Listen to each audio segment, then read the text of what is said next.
Hello, friends, and namaste. Welcome back to the sacred space with me, your host Preeta Lal, as we spend time reading the book Eternal Values for a Changing Society by the late Srimad Swami Ranganathananda ji.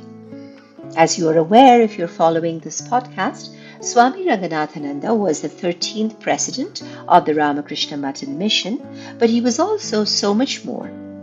He was a scholar par excellence, a spiritual ambassador, a philosopher, and a teacher.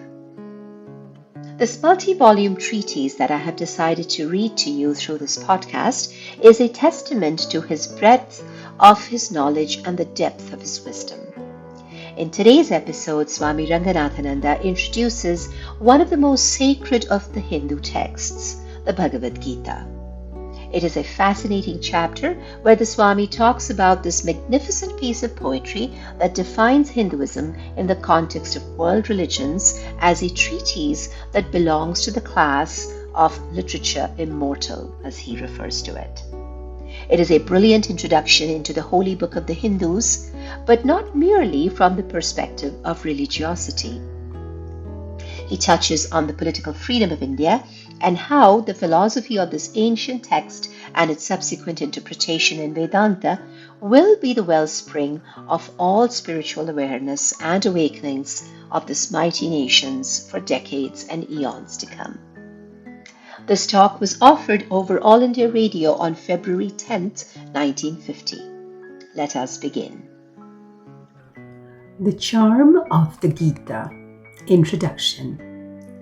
The Om Celestial, as Edwin Arnold has called the Bhagavad Gita, has exercised its fascination on the hearts of men and women ever since it was first sung on the battlefield of Kurukshetra, a place hardly 80 miles from Delhi, the city from where I am addressing you now.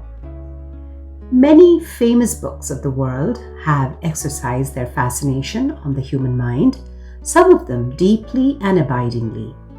They belong to the class of literature immortal. The Gita, its unique position in world literature. But among all such, the Gita holds a unique position for its appeal has a universality not found elsewhere. If a book appeals to a scholar and thinker, it may not appeal to the common person. If it appeals to both, it may fail to evoke the response of a business person. What stirs the feeling and emotion of one may leave the intellect and reason of another cold, and vice versa. The universality of a book, or of anything else, consists in its appeal to different types and grades of mind and mood, irrespective of race or creed. And the Gita precisely belongs to this category. If we take a cross-section of humanity that has responded to its charm, we shall find in it a cross-section of human temperaments, endowments, and moods. Among its votaries can be found intellectuals of a high order, simple men and women of piety and faith, and practical business persons, as also men and women drawn from a variety of races and creeds. Vyasa, Shankara, and other acharyas of ancient India, and Swami Vivekananda, Lokmanya Tilak, Sri Aurobindo, and Mahatma Gandhi in our time have responded to the intellectual vigor, emotional appeal, and spiritual depth of this great book. As in the past, so in the present, it continues to draw the hearts of millions and millions of Hindus of all sections and sects. In modern times, its empire in the hearts of men and women has extended beyond the geographical limits of India. Men of the caliber of Emerson and Carlyle, Walt Whitman and Thoreau, and an ever-increasing circle of the common man and woman of the modern West have come under the spell of this music of ancient India. A prophetic utterance. It was a prophecy that Warren Hastings, the first British Governor-General of India, made in the 8th decade of the 18th century when he entered the following remarks in his introduction to his first English translation of the Gita by his friend Sir Charles Wilkins. He said the writers of the Indian philosophies will survive when the British dominion in India shall long have ceased to exist, and when the sources which it yielded of wealth and power are lost to remembrance. Swamiji continues, exactly 2 weeks ago, on 26th of January 1950, when the Indian Constituent Assembly proclaimed India a sovereign democratic republic, that perishable empire founded by him in India ceased to be as anticipated by him. The empire of the sages of India, on the other hand, has been widening ever since he wrote those fateful lines. The love of truth and intellectual energy of the modern West have contributed much to the wide diffusion of these thoughts in the modern world. The activity of Renaissance India in this line begins with the historic appearance of Swami Vivekananda at the Parliament of Religions in Chicago in 1893.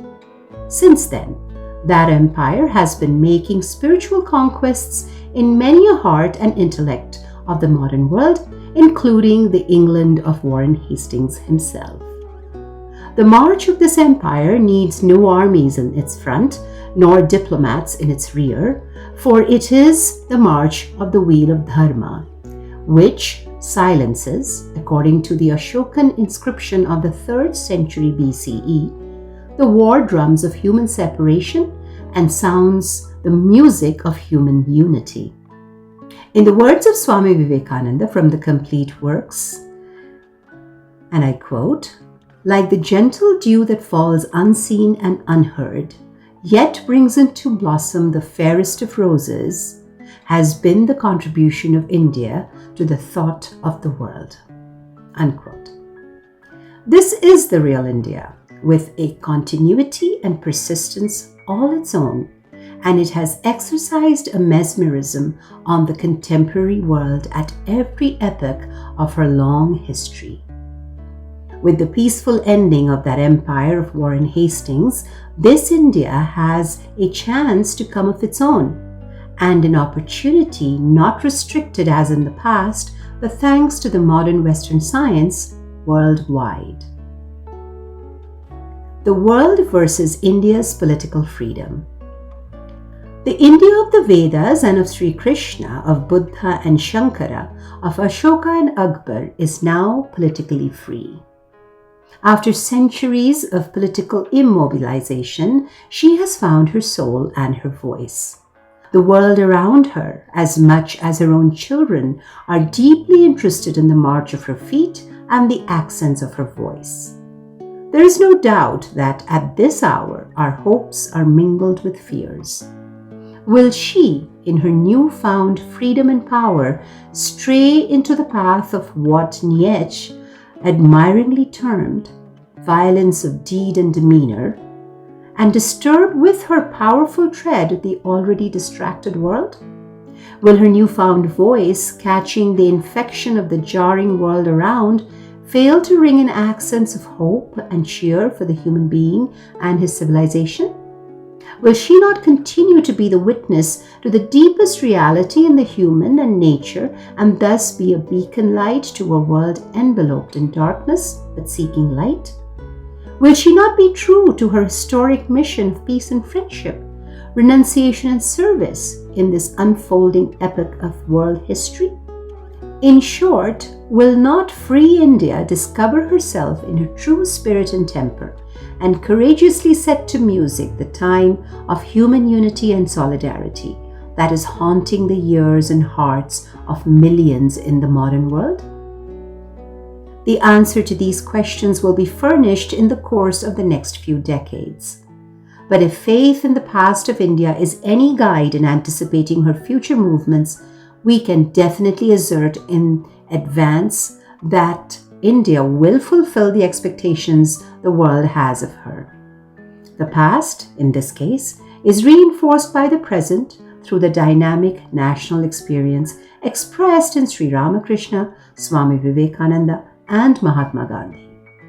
The ideology and influence proceeding from these spiritual giants are the forces that are steadily but silently molding the national mind in the light of the universal and human in its spiritual legacy, and helping India to rediscover and pursue her historic world mission in the modern context. And in the quest of a light to guide her footsteps in this great national and international adventure, India has discovered her ancient Vedanta with a new comprehension and comprehended its finest exposition in the Gita with a new insight. This new comprehension of and insight into the meaning and scope of our national philosophy is the spiritual legacy of Swami Vivekananda to this new epoch of our history. The Gita and Free India's Destiny. It is a happy augury that Vedanta, as expressed in the Gita, is having a profound attraction for the thinking minds of India today. Unlike philosophies elsewhere and other systems here, Vedanta is a living philosophy. It has saved India twice in the past from spiritual death, according to Swami Vivekananda. India has always borne in her mind and heart the impression of this philosophy. But we have to confess that her vast body politic bore other impresses, especially in recent centuries, which are often not very edifying or appropriate to her Vedantic mind and heart. The present epoch is destined to witness the steady emergence of a body politic in India based on the Vedantic ideals of human freedom, dignity, equality, and unity, leading to the evolution for the first time of a complete Vedantic civilization on Indian soil. Conclusion. This consummation will largely be achieved through the inspiration provided by the spirituality and social ethics of the Gita, which will find in this an application intended by its great teacher, but neglected and overlooked by his people in past epochs. An understanding of the fundamentals of this Vedanta and the attitude it brings to bear on life and its problems will help us to capture the mental climate of the Gita of Bhagavan Sri Krishna and the mood of the India of Sri Ramakrishna, Swami Vivekananda, and Mahatma Gandhi, which is the India of the future. Thank you, friends, for your time and attention as we conclude this chapter today. Next time, we will begin a new chapter and read a few pages from it, where the Swami delves deeper into the study of the Gita and starts to talk about the universality of this text, followed by the nature of the dialogue in this epic and its synthesis with the Upanishadic ideas. But more on those pages next time. Thank you for your presence here today. Signing off for now and wishing you well, this is your host, Preeta Lal. Namaste.